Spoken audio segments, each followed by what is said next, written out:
ప్రధానమంత్రి గారి దగ్గరికి వెళ్ళినప్పుడు ఇంత చేసి నేను ఆయన దగ్గర ఎంత టైం తీసుకున్నాను, కరెక్ట్గా 60 సెకండ్లు టైం తీసుకున్నాను. 60 సెకండ్స్ అంతే, 60 seconds, less than a minute ఆయన కలిసాను. ఎందుకంటే ఆ స్థాయి అంత పని ఉన్న వ్యక్తులకి మనకు వాళ్ళకి ఇవ్వగలిగేదే మనం ఎక్కువ వాళ్ళ కాలాన్ని దుర్వినియోగం చేయకపోవడం. ఆయన మొహమాట పెడితే ఇంకో 5 నిమిషాలు కూర్చుంటారు.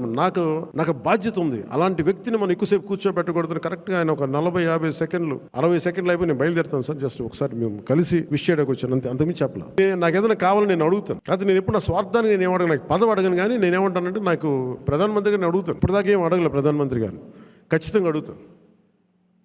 రాష్ట్ర 5 కోట్ల మంది ప్రజల కోసం అడుగుతాను. ఇప్పుడు స్టీల్ ప్లాంట్ని ప్రైవేటీకరణ చేయకుండా పాసిబిలిటీ ఉందా? అలాగే మనకి విశాఖలో రైల్వే జోన్ కావాలి, అవన్నీ అడుగుతాను. అలాగే మనకి ఒక 20 లక్షల మందికి ఉద్యోగాలు రావాలని మన కూటమి ప్రభుత్వం అనుకుంటే దానికి తగ్గట్టుగా సర్వీస్ సెక్టర్ని ఎంత డెవలప్ చేయొచ్చు, ఇలాంటివన్నీ అడుగుతాను. పదవి అనేది మనకి బాధ్యత అవ్వాలి, కానీ అది ఒక ఫ్యాషన్ స్టేట్మెంట్, ఒక అలంకారం అవ్వకూడదు.